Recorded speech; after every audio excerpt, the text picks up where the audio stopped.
Anyway, I appreciate everyone. You can see my idol when I grew up there on the screen and thinking about him. And tonight, originally, we were going to have Jim Ingersoll on. And his group is, if you guys can still see my screen, the group that he has, bear with me, is Dealmaker. And he used to have 400,000 people in this group. And Facebook made a face and they shut his group down. So he relaunched. But I spoke at his Dealmaker conference back in about March or so. But he's a great guy and he understands wraps better. And I don't necessarily understand them. And so I wanted to have him come on and talk. But we're going to postpone that either to the first Wednesday or the third Wednesday in July. And we'll have Jim on.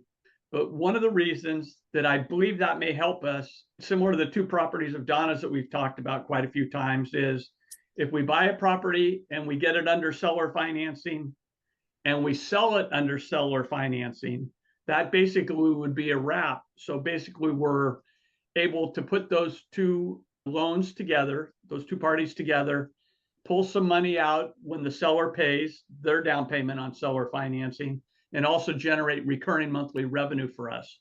But Jim can explain it. I'd be dangerous explaining it in any more detail. But Jim that has this group here is going to go ahead and come on. And he has great ethics. He's extremely knowledgeable, great character. So we'll go ahead and have him on. And then I spoke to another gentleman today, and he'll come on probably the first or third Wednesday in July as well. And he had contacted me, and he flips land. He doesn't do quite as much mail, but he does his through cold calling. And so he's developed a very great service with the cold calling. And it's a service he'll make available to us if anyone's interested, if they want to use him for a service, we'll do cold calling. And so I'm going to do a test with him. I'm going to send him 3,000 leads. He's going to put them in a styler, skip trace them and get the phone numbers and everything, and then have his cold callers work the leads for him prior to when he's on, so I can hopefully share some results with you.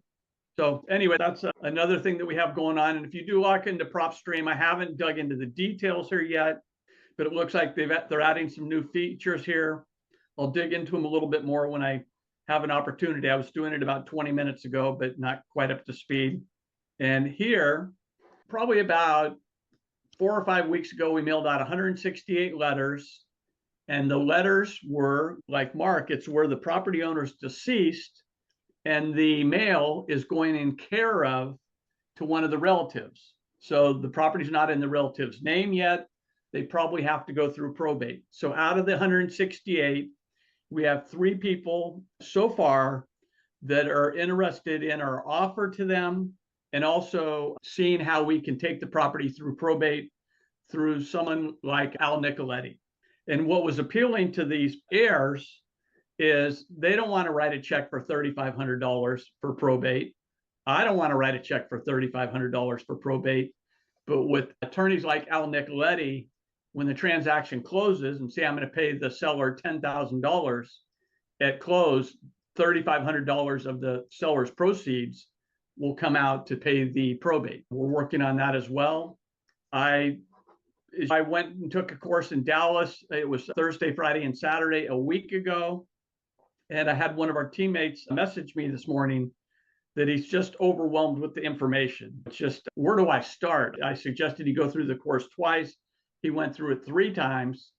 And so I understand as I'm taking this course here, you can just see some of the content that I'm trying to digest. Here's 12 videos, 14 videos.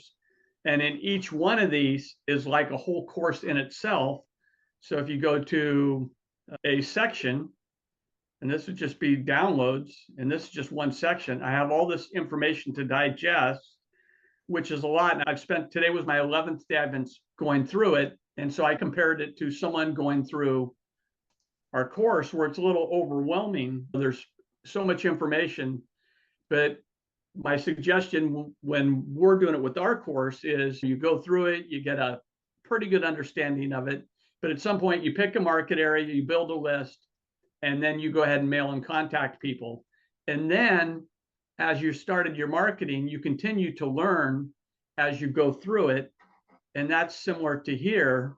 This is going to help me and us do deals with sellers with seller financing here. And so we can get a property that's maybe it's worth $50,000 and maybe control the property for $5,000 down.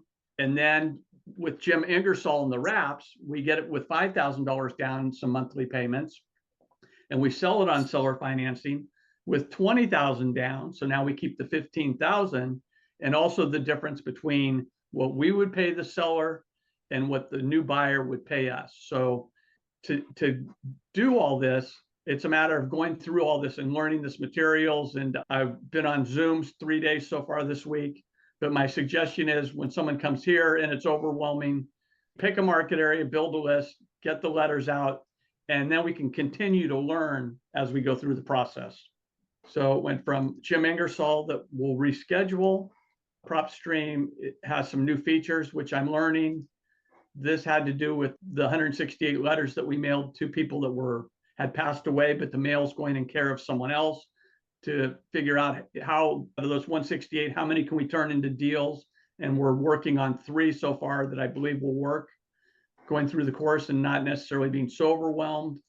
And as I get more through this, I believe it'll help us do more deals as well. And there we are. Any questions, anything you need help with? Gordon, a self-service MLS service. I know Donna's used Baycom, that it seems like the service is minimal, but it can get the property exposed to the market. I did not know about that one yet, so I appreciate that. Daycom. Yeah, Baycom, Beycome, I believe. Okay. No, that's correct. I just don't know if they service. Are you doing Mississippi, Gordon? Yeah, I've gone through 2 different other ones that will not do Mississippi. There's some law or something, I don't know what it is, but there's something that's getting in the way of these services doing Mississippi.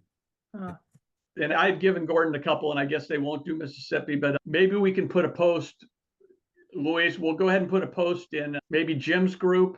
We'll put a post in here, and there's a few other groups that we can put post in as well. We do it here. We'll do it in our public group that has 3,800 people in there. Just as anyone knows, I'm trying to think of the right word, not a cheap MLS service, but a self-serve MLS. Let's see if we can come up with some. Great. So Mark, I know you've been busy. Yeah, still plugging away. It's the leads are coming in. My biggest thing is they all want retail. I've been getting a good amount of those. They're just non-negotiable. They want basically, let's say 50,000. That's about what we'd sell it for. That's where the struggle's been. But yeah, that's part of the reason I'm taking this course here. And a lot of it has to do on seller financing. Let's see what else we can do here. So these are recordings they have, but on Tuesdays, it's creative financing calls and just how to structure them. And what they do here primarily is, and I asked the seller this the other day, I said, if I can work with you on price and get close to what you need, I said, are you willing to work with me on terms? So let's say they want $50,000 and maybe you're at 25 and you're just too far apart. But if you can get it to 40 or 38, and will they go ahead and finance it on terms? So now you're at 38 and maybe it's 10% down, $3,800 down, and you negotiate the interest extremely low. So maybe it's 3% interest, principal and interest for 10 years, all due in 10 years. And so now you go ahead and market it for private financing for deserving buyers with large down payments. So now you have a buyer that couldn't have got into it otherwise, and you want to make sure that they're going to pay. Now you can get it out there. And if you're doing it at seller financing, you can typically get close to top of market. So now you paid this guy $3,800 down and you're selling it at 50,000, and you do it at 25% down, 12,500. So now you say you have 3,500 down and now you're getting 12,500 back. You made $9,000. And if you were paying the seller $150 a month because you're getting it 3% interest, and you put it out at 9.5% interest to the person that owes $25,000, and maybe their payment is $400 a month. So you're paying, you make $9,000 on the spread, and then you make, say, $250, the difference between what payment goes to the seller and what payment you get. And that's why I wanted to have Jim on, to talk about how to structure that. But once it's structured here, they use a service company. If you have a loan with Wells Fargo, they have a service company that will go ahead and handle that. And that costs $30 a month. So now, your payment will go to the service company. The end buyer's payment goes to the service company, and they distribute that to the original seller, and they'll distribute the other payment to you. Gotcha. Okay. That makes So sense. that's part of the reason that I'm going through all this, to figure out how to structure those. And when the sellers are unreasonable, and I know you've done a lot of deals, they just want too close to market value. And my conversation with them is, and the one yesterday, I said, if I can get close to what you need, I said, will you work with me on terms? And the first thing he said, what are the terms? Of course. And I said, I need to go through the property. I need to make sure that we can go through probate all okay. But right now, the property, he's getting the tax bill and the property's not in his name.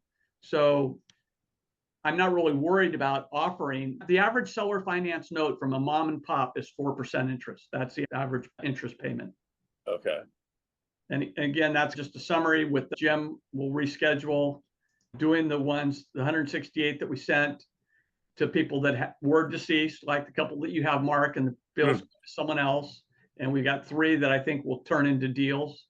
And again, I'm excited about this. It's a lot of content. And hopefully, as I learn more, that will help us all do more deals. Any suggestions or needs or questions? I was going to follow up there with I contacted Paige Bryant from a couple weeks or so ago, and she did a great job. She connected me with a realtor up in Tennessee. I don't know if you remember that one vacant lot that had that huge tower on it. Yeah, the three lots, I think. The one. Yeah, so we ended up getting it under contract, but I don't know.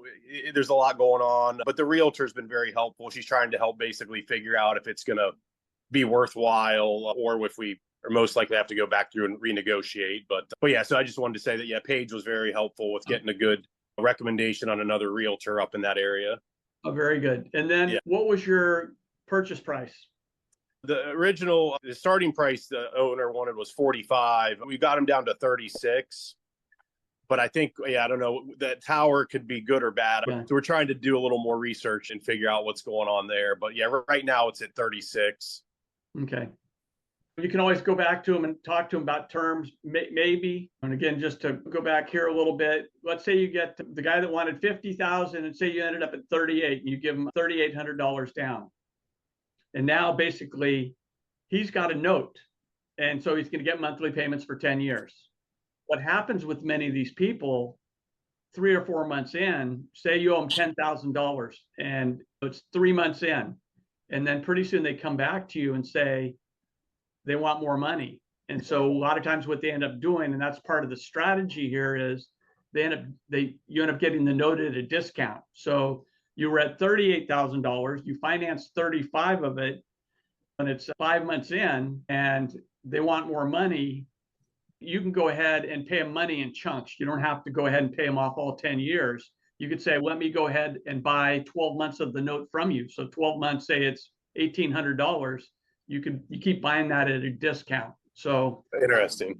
That's part of the technique of getting these sellers. They inherited the money and there's 3 or 4 kids and they just want the money. And now they've got a note.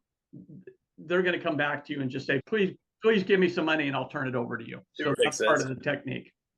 Nice. I hope it's not overwhelming. I'm excited about it, and it will allow me to do some higher price properties that I haven't done before, because if I can agree on the price, will they go ahead and work with me on the terms? For sure. Yeah, very exciting. I think it's just a matter of getting it structured properly and going from there. Yeah, and I keep picking on Donna a little bit. The 2 lots she's got, I think, for $13,900, and there's some access issues and what have you. That would be a candidate for. She's not getting any interest at 13.9. Would they be willing to discuss a down payment and terms, and then go ahead and turn around and sell that on seller financing? And if you give them $2,000 down, sell it on seller financing for $6,000 down, to the next person pocket $4,000, and the difference between what you're paying the original seller and what the new buyer is paying you. It's similar to houses right now. The mortgage rates are so high, and there are a lot of deserving buyers out there But if they're self-employed right now, say they're making $120,000 a year, they're self-employed right now, they cannot qualify for a loan. And so there's a lot more seller financing going on, but a lot of realtors have listings they can't sell. But if they could sell them under seller financing, or people trying to sell land, us, if we do it with seller financing, I think we'll get a lot more interest. We have one now that Louise put on Facebook Marketplace, and we said we'd do seller financing. We got 1,052 hits on Facebook Oh my Marketplace. Oh, So that's the update. I am sorry that we didn't hook up with Jim, but sometimes that's the way it goes. Hey, Michael, you haven't tried to negotiate a hospital lien at all? I haven't done it. I went to another seminar in Texas again. I'm trying to remember his name, but he buys properties with all these legal issues, including ones that have liens. And many times you can get those liens negotiated down to 10 to 20 cents on the dollar. Similar to when we get properties with code enforcement liens. We'll go ahead and we can't get the hard cost waived, but there's $10,000 in soft cost, and they'll waive those. Most people don't know that. So I would go ahead and call the hospital. If you can go ahead and pull up the actual lien and just say you'd be interested in purchasing it at a discount, and just wanted to see what they would do. So call the hospital. I just don't know who to speak to. Yeah, Just be- maybe the billing department. I would just tell them you're working at buying this property. We can't quite make the transaction work, and part of it is because of the liens. And I see that you have this lien. If you can get to the billing department, whoever Yeah. that might be, and just say I'd be interested in purchasing it at what's $10,000 at $1,000. Yeah. to Wait, they me- don't fool around either. I think they were taking money out of her check to pay for this, and then she lost her job, so that ended, the payments ended. But the only ones I've negotiated are code enforcement liens, and Okay. we had great success with those. I've heard you can negotiate IRS liens. I know it's done. On short sales, it's done. Yeah, I'm not the expert on that. I don't know. Yeah, Yeah. okay. But hospital liens, I think, would be very negotiable, especially is it 1 year old? Maybe they're not going to negotiate so much, but say it's 5 or 6 years old. Yeah, it is. Yeah, So I would think you could probably get it for 10 cents on the dollar. okay. I guess it's worth a try. I just gotta get my value. Yeah, and a lot of times we'll pull those up. We'll go to the recorder's office and put in their name. And typically when you do that, it's going to show, You know what? It might even be in there, Pensacola. oh, yeah, It was a hospital bill in What's her name? Pensacola. yeah. Her name is Kina, Kina Ellis, Ellis. The last name again? Ellis, Ellis. Okay, first name? Kina, Kina. No. It may be filed in the county where she lives, not where the property is. Okay. Yeah, I don't know, but just as an example here, and I don't think this gentleman's gonna have any liens, but let's see. I think here we go. We got Tyler Williams here. Oh, Eric Lee. Yeah, I had Eric Gleaton in there, but let's try him again. And he's gonna have probably 100 entries here. His just go on and on, but just assume that one of these was a hospital bill, and I believe it would probably show right here. So you can see judgments and maybe amounts, but let's go back here, do another search. I'm just trying to see if I can find a hospital one. Boy, this guy's got a lot of stuff. Yeah. Yeah. But anyway, I don't see a hospital one real quick to pull up, but typically you'd be able to pull it up and you'd see the amount and the creditor. Michael, I think Alexander earlier is raising his hand. Do you have a question, Alexander? Yeah, I did, and I wasn't sure if there was an order of asking questions, but I think partially you already answered that, Michael, about who would you sell in terms, because I understand there are people who would not qualify for traditional loans and such, but how long will it take? And then would you want to have a buyer already lined up before you do take on the terms? Because otherwise you may end up just waiting for that buyer who you want to sell in terms, and then it's going to be incur your carrying costs and such. And Now, what I'd probably do is go do a generic ad for a property like yours on Facebook Marketplace. So when you're negotiating with the seller, Louise, can you pull up one of ours? In Lynch Street? Anyway, it's just reverse marketing. So say you're going to get a half of an acre for $20,000. I would go ahead and put an ad on Facebook Marketplace as you're negotiating with that seller maybe you're negotiating with the seller for 20,000, you put it on Facebook Marketplace for 40,000 coming soon, half acre, level, zoned, whatever it is. And so that way you can already start gathering potential people, but you're testing your sales price. In this case, if I'm already paying or giving them the fair market price or what they want, right? Let's just say it's either at or near that fair market value. So for me to sell it for more than that, wouldn't that be probably more problematic to get any traction, even though I can still test it, like you said. But since I don't know what will be the good pricing point, because I'm already buying at the market value, right? I'm just giving what they want. I just want to do it on terms. But how would I do that? What I wouldn't do, I wouldn't buy it at market value. You got to have, if it's worth 50, you can't be buying it at 45 or 50. There's just no profit there. So if it's at 50, like Mark's example we spoke of, maybe I could get, if I was just paying cash for it and going to flip it, I'd probably be buying it at 25 or 30. But if I can get the seller to do seller financing and I'm not out of pocket, I can move that price up. So I can't move it up from 25 to 50, but maybe I can move it from 25 to 38 approximately. So now that I'm buying it for 38, but doing that, I'm getting closer to retail. I'm going to want the seller to give me terms. So in this scenario, even let's just say they're willing to give you the terms, but what would be your kind of maximum allowable offer if they want to get as close to that retail price? Would you say 70%, 80? Yeah, if I was buying it for 50, or it was market value was 50, and even though I'm going to get terms, probably the highest I'd go would be 35 to 38. That'd be the very highest. But now, say I'm going to get it for 38, and I give 10%. I'm giving him a pretty good value. I'm going to give him, say, 10% down, 3,800 down. But I want a very low interest rate too. So now say I'm paying 3,800 down out of my pocket. I'm paying 4% interest. Now I can sell it with seller financing. And because I'm selling it at seller financing, I can probably get close to 50. And I would ask for a minimum of 20% down. So if you got 10,000 down, 20%, you would put $6,200 in your pocket. But also the interest that I would charge to a buyer, a mortgage right now, 7%. Vacant land is going to be 8.5%, 9%. So I'd probably do seller financing at 9 to 9.5%. So you're going to make the difference between the 3,800 and the 10,000, and that 6,200 goes in your pocket immediately.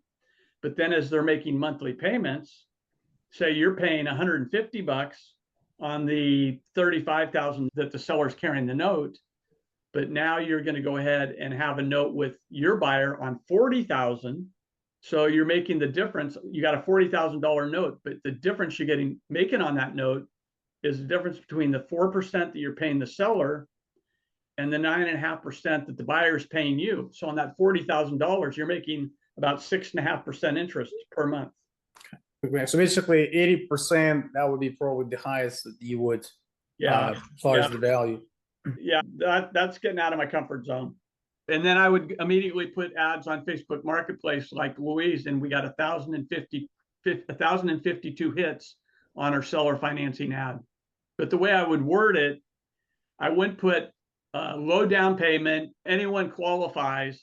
What you're going to attract is all the people that are going to default on you. Come and buy a car, nothing down. No payments for 6 months. You're going to attract people you don't want to attract. So the way that I word it is private financing for deserving buyer with large down payment. Now you're attracting a better quality of buyer. Now, if I sold it, I would probably, if I'm putting 3,800 down to the seller, I'd probably want a minimum of 10,000 down, maybe 10, 15. And these would be people that don't have $50,000 cash, but you want to make sure that you look at it like a loan officer would look at it. They've got a job. They've probably had it for a couple of years. That you're not going to have to be a bill collector. So this next example, this is like 20% down, right? So when you say large down payment, so 20% down sounds like a reasonable amount? It depends. Let's say they had a 500 credit score. Yeah. I want more than 20% down. Let's say they had a 700 credit score, 650. I'm probably comfortable with 10% down. And the husband may be self-employed and not necessarily documenting all of his income. Maybe he may be a plumber or something, and he works on his own, and he's probably making $100,000 a year. You kind of have to underwrite it. But that's one thing why I'm doing all this courses and the seller financing things is to be able to buy properties that are higher priced that I wouldn't have been able to do otherwise, and to offer seller financing when I sell to attract a lot more people to market the property too. And basically, I'm just taking the difference. And that's why we go back to, that's why I want to get Jim on. Anyway, I changed the page here, get Jim Ingersoll on and talk about wraps and how that's structured. And also with the note school that I'm going through, to use a third-party servicer that will go ahead and they'll collect the payment from you that goes to the seller, and they'll collect the payment from your end buyer that goes to you. And they handle all that. So they do 1099s and all that. It typically costs $30 a month to do that. But the person that I'd have to pay that would be either the original seller or your end buyer. And I'd have them pay that $30 fee. Yeah, actually do the the notion of selling in terms. This is another venue, and I think, like in Mark's example, especially if you get a lot of those leads where they won't just disclose to the retail price, but you can there's still deals or potential to make deals or convert them into deals if you approach correctly. Buying and then selling in terms, I think that's pretty good option. But I just wasn't sure, where would you say, okay, so like the ideal criteria or your buy box, would you want to cut it at 70 or 80%? If the market value of the lot's $50,000, I'm not paying $45,000 or $50,000. You got to have a spread in there. But if it's worth 50 and you sell it on seller financing, you can get pretty good market value on it. But I would probably be at 35 to 38. If I was paying cash for it, I'd be at 25. If they're going to give me terms, I can move my price up because I'm not burning my cash paying them a whole bunch of money. I would probably do 10% down, 4% interest, amortized over a period of time, due in 10 years, something like that. And what's going to happen is the seller, say we're marketing to people that are behind on their taxes and they need money. And now I get them to do seller financing and they're carrying a note for $35,000. They're not going to want to wait 10 years for that $35,000. They're going to come back to me in 5 or 6 months and say, out of those 10 years, could you pay me off? Or I'd say no, but I could go ahead and fund 2 years of that and maybe give them, say the payments would be $4,000 and buy the next 2 years for $2,000. So I just built up another $2,000 worth of profit. Yeah, that makes sense. We'll get better at it as I'm digesting the material, and then I'm doing the exact thing that we're sharing right here. Michael, what was the phrase that you used with large down payment for deserving buyer? It's Say it again? private financing. Yeah. And you can put this, if you're selling houses and all this, private financing for deserving buyer with large down payment. Okay. Instead of someone that's selling a acre in the middle of Utah, in the middle of nowhere, $199 down, $199 a month for the next 36 months. So you're attracting people that you're not going to want to deal with. So as we go through this, I'll share some more techniques that I'm learning as we're going through it. But it'll allow us to buy a lot more properties. It'll allow us to sell them to a market that we wouldn't have. And say you have a $300 a month spread between what you got to pay the seller and what you're getting paid, $300 a month. And say you have 10 of those in a year. Now there's $3,000 a month in income. Or they do some land, but they do a lot of houses. And so what they're finding out with houses right now, people that are landlords that own houses, the landlords say they can rent it out for $1,000 a month. And now they've got to go ahead and pay taxes and insurance. And they're probably got to put some money aside for the roof and the air conditioner. So usually out of the $1,000 a month that they're renting it for, they're netting $500. And let's say it was a $200,000 house.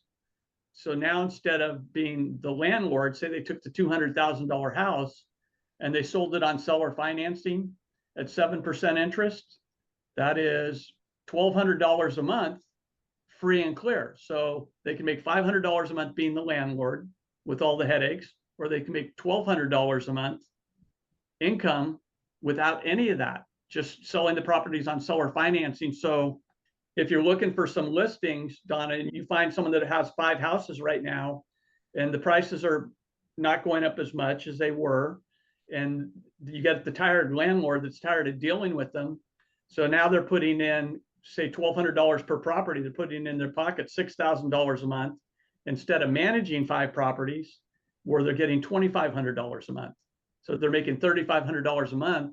And what they're doing, they're getting their money now as opposed to appreciation in 20 years. So it's a way to maybe create some listings too. I'm still in a hot market. I just sold something for 20,000 over asking. Wow. I went to the MLS today and pulled it up and I said, show me all the properties that have been listed for 180 days or longer that are vacant. Those people would be maybe good candidates. They're not selling, so maybe they'd be good candidates if they didn't have a huge mortgage on it to just offer them on seller financing or vacant land as we get ours and we sell it. Or I could find people out there that are trying to sell vacant land and just go ahead to the ones that are on the multiple listing, make them an offer. It's listed for 50, offer them 35, say, but I'll give you 35, but I want terms. So you're just moving the financing around and finding deserving buyers that have a large down payment. If you have a listing right now and it's not selling, there's a whole market that's not being served because they can't qualify for mortgages. It doesn't mean that they're not deserving. If you're Right.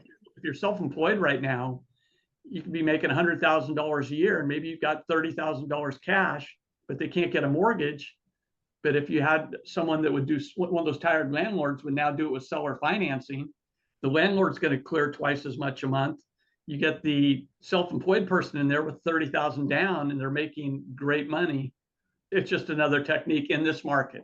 I actually have a buyer that can't qualify. He qualifies for 50, but it's because he's paying child support, like $250 a week in child support for 2 kids. Yeah. And so he would be a good one if you could find a property that's go to the MLS and they're 3-bedroom, 2-bath, and it's $240,000 or whatever. It's been on the market for 200 days. I pulled one up today and they've lowered the price from 284 down to about 240. It's vacant. They're desperate. That would be a good person to go to and say, would you consider seller financing? And then you have a buyer like you do now that can't get a traditional mortgage. Yeah. So I know we got off land a little bit, but hopefully just the concepts help. They do. Could we look at my Facebook listing and just ask one quick question Yeah, about it? here, let me stop sharing. And Louise, if you can take over. Yeah. Give me 1 second. So what am I going to do if Louise is sick? Go back to when you were doing it yourself. Yeah. So since we've last talked, I got this put together here on Facebook Marketplace. It's listed in many different places, and it's strange because the number of places it's listed keeps shifting, and they'll say listed more and I'll push more, and I don't really understand how that works. But I've gotten 171 clicks and just nothing else, no messages, no interest at all. And I'm wondering that if you were going to invest some money per day, how much would you do? How much makes sense? I worry that there's a potential to throw a lot away. I think we do maybe $10 a day, something like that for 5 days. For 5 days or so, Yeah. $50. And then, Boost it right before the weekend. Okay, I'll try a few days, see how it goes. sometimes Louise may have better insight, but sometimes moving the picture around. I don't know if you want to necessarily put motivated sellers because then you're going to get all the people that you might not want. Yeah, I'm trying to figure out if I priced it too high. Is what I'm trying to figure out. What's your purchase price? 30,000. Yeah, Comps at 80 for single. yeah, it's a great lot. I would, at least from the 80, I'd change it to 79.5 or something, just that normal Okay. pricing gimmick that people do. And then if nothing happens, when we get a lot, and whether we do it ourselves or we list it with Paige, I'm pretty aggressive about lowering our prices. Every 3 weeks or so, I'll lower it $2,000. Gotcha. But your listing looks great. I know. That's why I'm bummed that I haven't gotten one message or one anything. comment. Have you talked to the neighbor? So I sent out, through Alicia has this, Neighbor letters.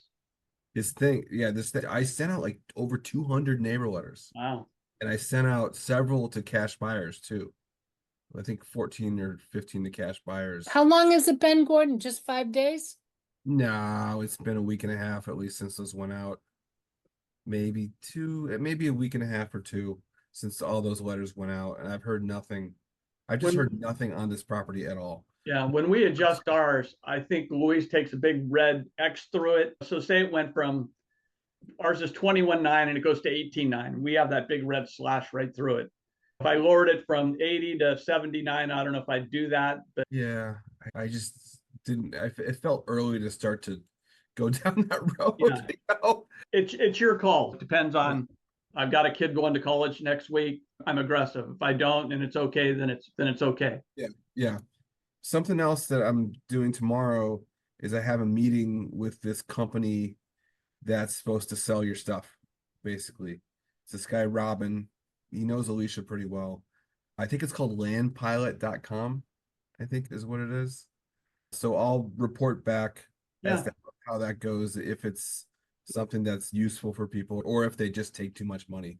It could be they just take too much. And then Louise, if you remember, let's put a post in our group with the 3,800 people, Jim Ingersoll's group, and a few other groups to find some of those self-direct MLS for Mississippi. Yeah, Okay. Don sent me Self-serve. I'm gonna check those out. Yeah. We'll Are there see. any other companies that do just solely dispo? Other than the one you mentioned, Gordon? None at the end of it, or none that would help us. I see ads for Sell Your Land where they're trying to connect with the original people who are selling it, not the investors who are selling it. Yeah. So there's also, I have the meeting with them tomorrow, and there's also a master class or like a Zoom class tomorrow night. Let me look up and see if it is landpilot.com. They're launching it like right now. If you guys, next Friday, I'm going to a conference where Alicia will be there and Jesse Klong will be there. Seth Williams will be there. I'm the unknown guy in the back. They're all up there on the panel. But as you guys think about it, I can propose questions. So if there's anything that, we would want to ask of the group. Yeah, I'm trying to go through my Facebook here and find what this is, but I'll post it if I can find it. All right, we got to get that Mississippi lot sold. And Donna, those two for the 13.9, I have 3 lots in Milton right now. you got the one on the water. Yeah, I have 4 lots. Yes, that's Okay. 4. If you want me to talk to the lady, the 13.9 lady, I'd be happy to get on a call with you. That would be up to you. Yeah, that might be a possibility, but I had somebody hit me up tonight and I had a good conversation with him. He says he develops and he works with a builder and he's interested in both of the lots. Okay. And he also said that somebody else had a Caldwell Banker sign in that circle, which I haven't found who that was yet. So I was curious Oh. about who that was. I could always take a drive out there if you want. I don't want to make you go out of your way. It's what I do. If you're there, please call me Yeah. out and go Yeah. there. But Just if you're shoot, not, just shoot me a message and remind me of the particulars. We're out that way occasionally and I can always just go by. yeah, I'm at the end of my rope with trying to sell them all of this. Nothing's, I'm Yeah. just frustrated. And that's we've got one listed right now that's moving a little slow. And I've got room to keep cutting the price. But hopefully that's where some of the seller financing techniques will help. Yeah. Good. Hey, Gordon, quick question for you. So is this like 80% wooded lot? Is that what it looks? Let me go back to it. I'll show you. And the reason why I'm asking is because I am a small builder myself. So if nothing else, if you can't sell, and if I find that comparables are good, and then there's a way of making a profit, I'd be interested in buying it. But it's quite away from me. So I'm in Minnesota. But if it makes sense, I'll come down and build a house and maybe able to even purchase the lot. The great thing about this is it wouldn't be one house, it would be 2 houses. It's also, is it eligible for subdivision? Yes, very much. Oh, So. nice. Very much. This is, I'm sharing again. I don't know if you can see, but this is at the end, and that's the space of 2 lots right there. But it's 90% wooded, so that means that we have to be cutting down trees and hiring somebody just to do that. Yeah. You would have to clear it, Yeah. or you have to clear the first part that you'd want to build on, because you can see how these are not totally cleared. The front half anyway. It's great. I have some other pictures. That's a closer look. These are just some different angles. One angle, another angle. You can see part of the house that's by here. Donna helped me put this together. This is just a lake that's close by. Wow, nice. It's a nice, yep, it's a nice area there. I mean, by the lake. And do you know how much the houses are selling there for in that area? I think around 300 or more, I want to say. I can get that specific information and get back to you. Yeah, and then the square footage also on the houses. I will find that out as well. Definitely. It's in a very nice area. It's a great opportunity for the right. Yeah, I would be interested in buying some lots, guys, just so you know. It's like, again, ideally I'd like to purchase in my area, but if it's the right deal, I'll come down and build the houses in your areas where you guys have them for sale. But it has to really make sense for me to come down and do that. Gordon, can you put up the picture of the lot again? Yeah, one thing, I love corner lots because if you Yep. see the one that's closest to Crestwood and Forest Hill, and let's say that was 2 lots. So let's say I own the one on Forest Hill and Crestwood. The thing you can do with the corner lot, you can put the driveway from the front, or you can enter from Crestwood. And so it gives the corner lots give you a lot more options and utility.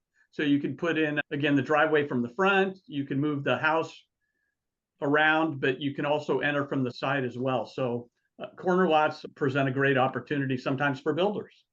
Yep. They do, and there's less neighbors too. So this is 80,000. Well, is this kind of for the kind of 2 lots in a way, right? If you can build two houses, then that's pretty much like 40 grand per each lot, right? That's the idea. And 80,000 is what I'm hoping to get, or somewhere near it. Obviously, if you're serious, like, we can talk. Yeah, the reason why I'm actually looking for some lots as well, just so I can, I mean, a lot of it is further out from where my area is. But like I said, if it makes sense, I'll come out.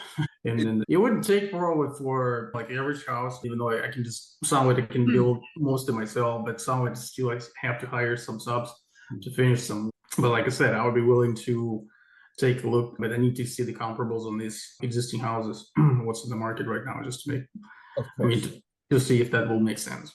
of course. I wouldn't expect anything less. Okay. All right, maybe we'll connect and hopefully you'll be able to sell them. Yeah, you guys connect on Facebook and Messenger.